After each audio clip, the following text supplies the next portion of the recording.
What's happening, everyone? Anthony on PRLostGalaxy2014 with a brand new Power Rangers Lightning Collection review on Doggie Cruger, aka the Shadow Ranger from SPD.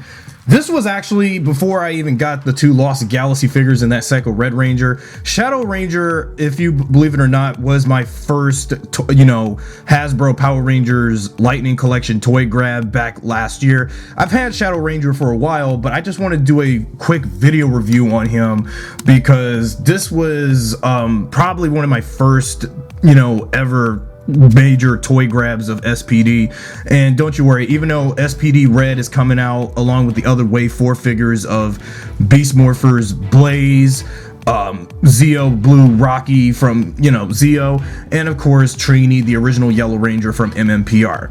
But Shadow Ranger, when I get the red SPD Ranger, then I'm gonna have him and Shadow Ranger the second figure from SPD, because when they do the rest of SPD, the team will finally come together. Because I never back when Bandai used to do the toys for SPD 15 years ago exactly, since this year 2020 at the time of this video is Power Rangers SPD's 15th anniversary, and it's kind of crazy that we're 5 years away from the 20th anniversary of SPD in 2025, which was exactly the same year and messed up timeline year where the show actually took place in the very distant future of the year 2025 in the Power Rangers universe, when in our world almost 15 to 20 years ago was in the year 2005. And it's kind of crazy we're close to that year though. So yeah, Shadow Ranger was my first Lightning Collection figure before I got any of the others, because I just like the way how Shadow Ranger always looked. And by the way, Shadow Ranger, Doggie Cruger, Anubis Doggie Cruger himself, this is one of my favorite suit designs from SPD and Deca Ranger ever, because I just like the way how badass he looks with that suit, the black suit with all the metallic silver-ish blue tint to his armor, and it's just so badass. Because that's the thing about Doggie Cruger. He's always been, when Doggie is the Shadow Ranger, he's one of my favorite Rangers. When Bandai used to do the original SPD toy line 15 years ago, I never did got a Shadow Ranger figure, because I told you guys about my history with SPD in terms of some of the stuff that happened during that time.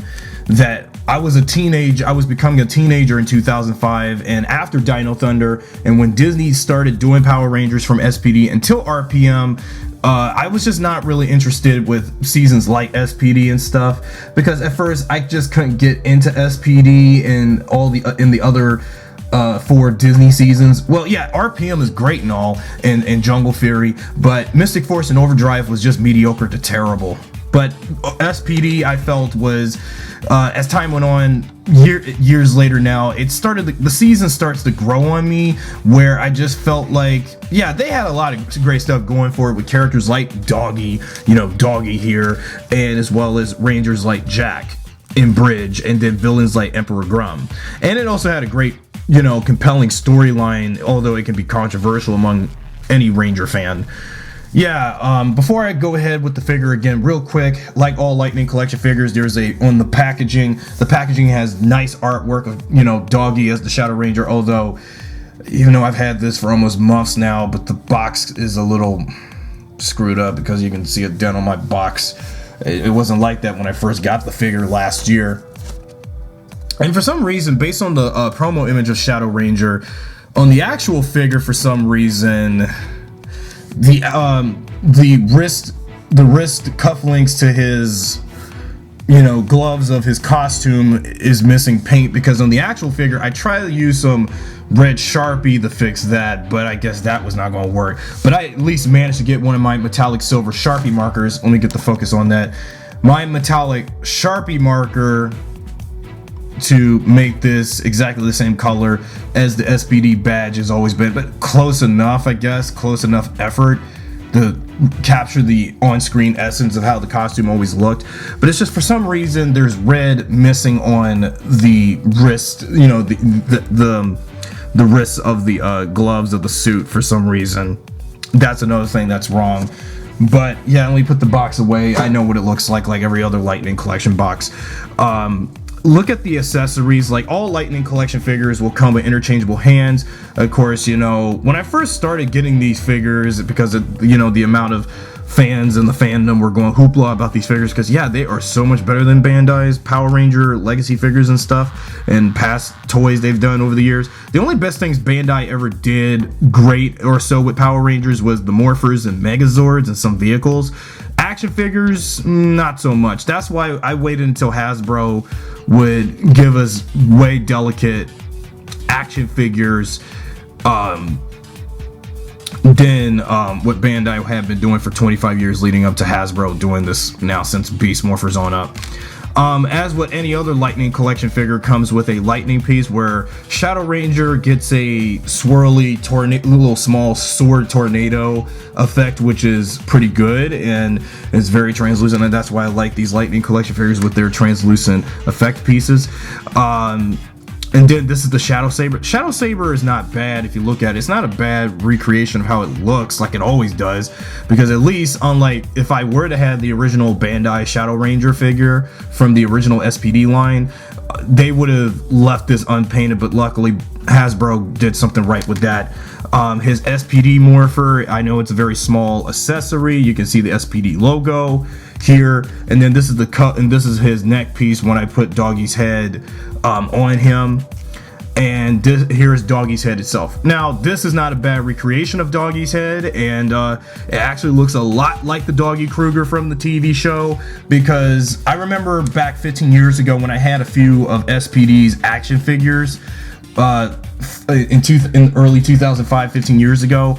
The Doggie Cruger figure I used to have from Bandai, for those who kind of remember still having one of them, that Doggie's head didn't, you know, in that toy did not look like the Doggie on the show. It looked almost like the Doggie from when it was Bandai's, not this. When Bandai did Doggie's Doggie Cruger standalone figure before he was the Shadow Ranger figure, Doggie had a face sculpt that looked almost like his Deca Ranger counterpart, because I remember, because this was again long before I even knew what Sentai was, and luckily I'm glad Hasbro captured Doggie's likeness pretty beautiful, and I'm glad that they did something right. Screw you, Bandai. And as for the Shadow Ranger figure itself, once again, I like the articulation with ankle pivots and, you know, elbow joints and stuff like that. But one of the things I've noticed about on this leg of Shadow Ranger, it seems like when you bend him, his leg is longer than the other when you pose him and stuff. And every time I try, also when I try to stand him on the shelf or on a table, he just tends to plop over. But luckily on my blue screen setup, let me zoom this in.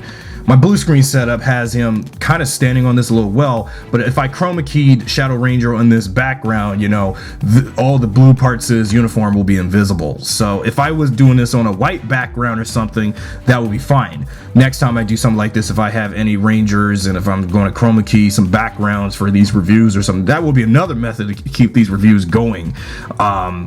Okay, now let's give him his Shadow Saber, how he looks. I just like the way his articulation looks when you pose him, because, yeah, I know it seems like you don't want to stand well sometimes. I know, especially when you know you have one leg where you have to do all that badass Shadow Ranger posing. Because, yeah, he looks pretty good with some of the posability, and also doing like I did in my Magna Defender review earlier, last video, where I can make him do the same pose as Magna Defender with the, you know, it seems like when you have a badass looking Ranger with this pose, heck, I mean, Shadow Ranger can do it too. Okay, now on to removable of his helmet. I mean, this is, I know if I was doing Marvel Legends, because the fear of trying to snap their heads off and then break the, you know, the head joint. Okay, and then you place his neck collar so you can get Doggie, you know, and I just want to snap his head onto the figure, because one of my biggest fears of getting something like this, even when I do future Marvel Legends in the future, is switching heads and then, you know, the fear of trying to break the head. No. Okay, now this is Doggie with his Shadow Ranger, in his Shadow Ranger suit with his head popped on, and he looks pretty good. Even though I just wish Doggie would have his helmet off sometimes, but I guess, well, Shadow Ranger has to be a mysterious looking ranger, but the Rangers know that their commander-in-chief of Space Patrol Delta is an anthropomorphic talking dog. So, but I just wish that if he was like this without his helmet, that would have been cool. So yeah, that's my Shadow Ranger review, guys. Let me know what you guys think, and I'm all for now. Battery's running out at the time of this recording. Anyway, see you next time with the next Power Rangers Lightning Collection review and other Power Ranger reviews to come. Thanks for watching.